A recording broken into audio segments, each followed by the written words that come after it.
এখন জিএমচিখন মন্ত্ৰীসভা নেকি প্ৰিন্সিপালৰ ট্ৰেন্সফাৰ নহয় মই ইমানটো কৈ দিলোঁ আপোনালোকে এটা দুৰ্ঘটনাকে ইমান ডাঙৰ কিয় কৰি দিছে তেতিয়া মানুহ হস্পিটালতে নাহিব ইমান ডাঙৰ হস্পিটালত কেতিয়াবা এনেকুৱা ঘটনা আপুনি একেবাৰে নহয় বুলি ক'ব নোৱাৰে কাৰণে বস্তুটো ৰাজহুৱা বিতৰ্ক বা এটা টিআৰপিৰ পইণ্ট কৰিব নালাগে কোনো কম নাই মই মেডিকেল কলেজত মই 12 বছৰ মন্ত্ৰী আছো মোতকৈ ভালকৈ কোনেও নাজানে ইয়াত বেছি আছে জিএমচিত প্ৰয়োজনতকৈ ষ্টাফ বেছি আছে আজি মহিলাসকলে আপোনালোকৰ টিভি এইবিলাক নিউজৰ কাৰণে নাচায় যিমান ৰিল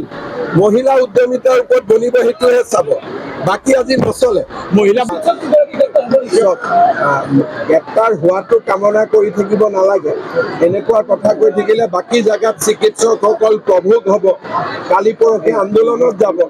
গতিকে তদন্ত কমিটিৰ প্ৰতিবেদন অহা কালিৰ ভিতৰত মই দিব দিছোঁ তাৰপিছত আমি সিদ্ধান্ত নাৰ্ছসকলে প্ৰতিবাদ কৰিতো লাভ নাই কাৰণ মই নিজ চকুৰে দেখি আহিছোঁ যে তাত নেগলিজেন্স আছেই এটা মানুহ এটা সন্তানৰ মৃত্যু নাৰ্ছসকলো মা হয় গতিকে পুত্ৰৰ মৃত্যুৰ বেদনা মাতকৈ কোনে ভালকৈ বুজিব মই যিমান বুজিম তাতকৈতো নাৰ্ছ বাইদেউসকলে বেছিকৈ বুজিব কাৰণ প্ৰত্যেকগৰাকী নাৰ্ছ বাইদেৱে মা হয় গতিকে যিগৰাকীৰ নেগলেক্ট আছিলে তেওঁৰ কাৰণে বাকীসকল কিয় আন্দোলন কৰিব লাগে কাৰণ মাতৃৰ মমতা আটাইতকৈ ডাঙৰ সতীৰ্থৰ বেদনা পিছত আহিব মাতৃৰ মমতা আগত আহিব কোনো কম নাই মই মেডিকেল কলেজত মই 12 বছৰ মন্ত্ৰী আছো মোতকৈ ভালকৈ কোনেও নাজানে ইয়াত বেছি আছে নাৰ্ছ বেছি আছে ডক্টৰ বেছি আছে ফ'ৰ্থ গ্ৰেড বেছি আছে থাৰ্ড গ্ৰেড বেছি আছে জিএমচিত প্ৰয়োজনতকৈ ষ্টাফ বেছি আছে নলবাৰীত কম আছে মই মানি ল'ম জিএমচিএইচত কোনো প্ৰকাৰে কাৰো সংখ্যা কম নাই কৰ্মসংস্কৃতি যদি গঢ় লৈ নুঠে তেতিয়াহ'লে এনেকুৱা মই কওঁ যে ইমান ডাঙৰ হস্পিটালত কেতিয়াবা এনেকুৱা ঘটনা আপুনি একেবাৰে নহয় বুলি ক'ব নোৱাৰে মানুহ মাত্ৰেই ভুল হয় আৰু ভুলটোক বহুত যদি আমি হেঁচা মাৰি থাকোঁ তেতিয়াহ'লে ভাল কাম কৰা মানুহখিনিও কেতিয়াবা ডিমৰেলাইজ হৈ যায় সেইকাৰণে বস্তুটো ৰাজহুৱা বিতৰ্ক বা এটা টিআৰপিৰ পইণ্ট কৰিব নালাগে যিমানখিনি ক'ব লাগে মুখ্যমন্ত্ৰী হিচাপে আমি কৈছোঁ একশ্যন লৈছোঁ পিতৃৰ লগত মই কথা পাতিছোঁ আৰু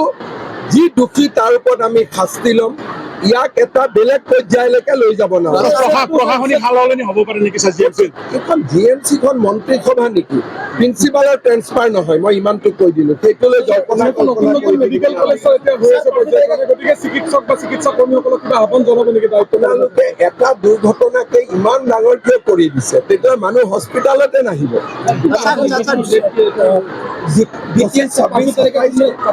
আমি সময় দিম আমাৰ হাতত কোনো প্ৰেছাৰ নাই যেতিয়া দিম আপোনালোককে কপিটো ফাৰ্ষ্ট দিম বিটিআৰৰ নিৰ্বাচনৰ দিন ঘোষণা কৰাৰ কথা কৈছে 20 তাৰিখৰ পিছত আজি মহিলাসকলে আপোনালোকৰ টিভি এইবিলাক নিউজৰ কাৰণে নাচায়